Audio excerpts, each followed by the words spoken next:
اعوذ باللہ من الشیطان الرجیم بسم اللہ الرحمن الرحیم وانزل من السماء ماء فاخرجنا به ازواجا من نبات شتى وقال اللہ تعالی فی القرآن المجید سبحان الذی خلق الازواج كلها مما تنبت الارض ومن انفسهم ومما لا يعلمون صدق اللہ مولانا العظیم۔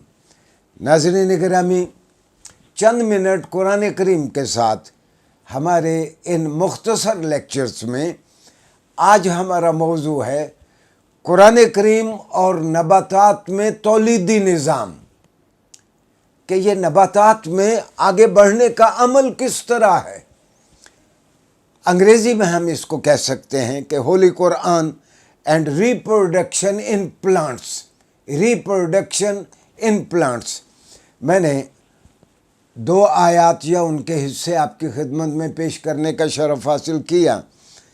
پہلی تو تھی پہلی آیت سورہ طٰہٰ سے، اللہ نے کہا کہ ہم نے آسمان سے پانی کو اتارا اور پھر اس پانی کے سبب ہم نے نباتات میں جوڑے جوڑے پیدا کیے، نباتات میں ہم نے جوڑے جوڑے پیدا کیے۔ اور دوسری آیت سورہ یاسین سے میں نے آپ کی خدمت میں پیش کی کہ پاک ہے وہ ذات جس نے ہر وہ چیز جو زمین سے اگتی ہے اس میں اس نے جوڑے جوڑے بنائے، اور لوگوں تم میں بھی ہم نے جوڑے جوڑے بنائے، تم میں بھی ہم نے نر اور مادہ پیدا کیے۔ وَمِمَّا لَا يَعْلَمُونَ، اور ایسی بیسیوں چیزیں جن کا تمہیں علم تک نہیں ہے اس میں بھی ہم نے جوڑے جوڑے بنائے۔ ناظرین گرامی، قرآن کریم نے فیصلہ دے دیا کہ اللہ فرماتا ہے کہ ہم جو چیزیں پیدا کرتے ہیں ان کو جوڑا جوڑا بناتے ہیں، اور 16-17 مرتبہ میں سمجھتا ہوں قرآن کریم میں ان آیات کو بار بار بیان کیا گیا ہے۔ پودوں میں پھر عرض کر دوں کہ 2 طرح پودوں کی بڑھوتری ہوتی ہے، پودوں کی افزائش ہوتی ہے، ایک جنسی عمل کے ذریعے، دوسرا غیر جنسی عمل کے ذریعے۔ میں غیر جنسی عمل کو میں پہلے بیان کرتا ہوں کہ مثال کے طور پر ہم کسی ایک پودے کی چھوٹی سی کاش یا ٹکڑا لے کے ہم اس کا پیوند کسی پہلے سے بوئے ہوئے بڑے پودے میں لگا دیتے ہیں، تو پیوند کاری کے ذریعے یعنی گرافٹنگ کے ذریعے بھی پودوں کی افزائش ہوتی ہے۔ اور دوسرا پودوں کی جو افزائش ہوتی ہے وہ ان کے جنسی عمل کے ذریعے ہوتی ہے۔ جب بھی ایک پھول بنتا ہے، پہلے پھول بنتا ہے، اس کے بعد اس کا پھل بنتا ہے۔ جو پھول ہوتا ہے اس میں اس کے جو بیج ہوتے ہیں اس میں ہر بیج میں ایک حصہ نر اور ایک حصہ مادہ ہوتا ہے۔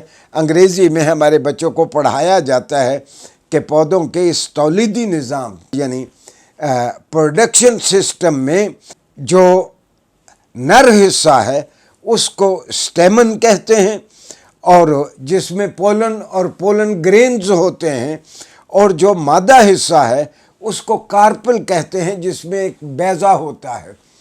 اور یہ پولن جب بیضے کے اوپر آ کے گرتا ہے تو اس بیضے کے اندر پھر افزائش کا عمل شروع ہوتا ہے۔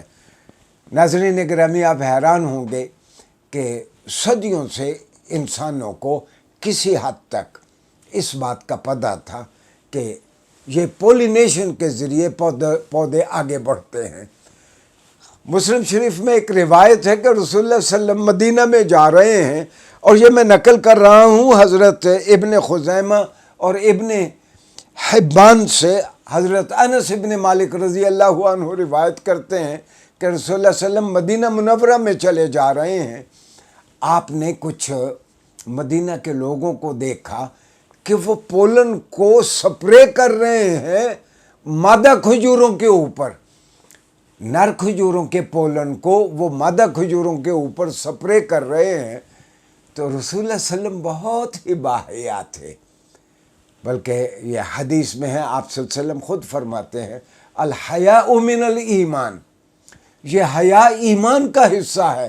بلکہ حدیث کی کتابوں میں جا بجا یہ حدیث ہے کہ کان اشد حیاء من العذراء فی خدرہا، کہ ایک کنواری بچی جو اپنے گھونگھٹ میں بیٹھی ہو، رسول اللہ صلی اللہ علیہ وسلم اس سے بھی زیادہ باحیا تھے۔ خدا نخواستہ کبھی کوئی ایسی بات آپ کے کان میں پڑتی تو صحابہ کہتے ہیں آپ صلی اللہ علیہ وسلم کے چہرے کا رنگ بدل جاتا، آپ کا چہرہ دیکھ کے ہمیں پتہ چل جاتا کہ آپ کو یہ بات بالکل پسند نہیں آئی، آپ اتنے باحیا تھے۔ تو رسول اللہ صلی اللہ علیہ وسلم نے پولن کو سپرے ہوتا دیکھا مادہ پہ، تو اپنے حیا کے سبب رسول اللہ صلی اللہ علیہ وسلم نے کہہ دیا کتنا ہی اچھا ہوتا اگر تم یہ سپرے نہ کیا کرو۔ صحابہ نے اس سال کھجوروں پہ سپرے نہیں کیا کہ رسول اللہ صلی اللہ علیہ وسلم کو اچھا نہیں لگا۔ ہوا کیا، صحابہ نے آ کے رسول اللہ صلی اللہ علیہ وسلم سے شکایت کی کہ آپ کی خواہش کے پیش نظر ہم نے پولن سپرے نہیں کیا مادہ کھجوروں کے اوپر، تو ہماری فصل اچھی نہیں ہوئی، اور یا اس کی گٹھلیاں بہت کمزور رہ گئیں یا کھجوریں ٹیڑھی میڑھی پیدا ہوئیں۔ تو رسول اللہ صلی اللہ علیہ وسلم نے صحابہ کو اجازت دے دی کہ تم اسی طرح کرو جس طرح تم کیا کرتے ہو، بلکہ حدیث کی کتابوں نے اس کو یوں بھی بیان کیا کہ رسول اللہ صلی اللہ علیہ وسلم نے فرمایا کہ انتم اعلم بامر دنیاکم، تم اپنے ان معاملات کو خوب جانتے ہو، وہی کرو جو تم کرتے آئے ہو۔ تو ناظرین گرامی، یہ پولینیشن کے ذریعے اللہ نے فرمایا کہ ہم نباتات کو آگے بڑھاتے ہیں۔ اے کاش کہ ہم نے قرآن کو ذریعہ علم سمجھا ہوتا، قرآن کو ذریعہ علم سمجھا ہوتا تو وہ جس طرح قرآن نے کہا کہ 20 ایسی چیزیں ہیں جن کو تم نہیں جانتے، اس میں بھی ہم نے جوڑے جوڑے پیدا کیے۔ ہاں، میں آخری بات یہ عرض کر دوں، جاندار چیزوں میں بھی لفظ جوڑے کا، زوج کا اطلاق ہوتا ہے، اور بے جان چیزوں میں بھی۔ مثال کے طور پر آپ کے جوتے کے 2 پاؤں ہیں، جو ایک پیر ہے وہ دوسرے کا زوج اور دوسرا پیر پہلے کا زوج ہے۔ گویا زوج کا معنی ون آف دا ٹو، دونوں میں سے ایک جس کے ذریعے جوڑا مکمل ہو۔ تو پودوں میں بھی نر اور مادہ ہیں، ان دونوں کے ملنے سے افزائش کا عمل شروع ہوتا ہے۔ کاش کہ قرآن کریم کو ہم ذریعہ علم کے طور پر لیا ہوتا تو بہت ساری سائنسز میں آج ہم بہت آگے ہوتے۔ شکریہ جی۔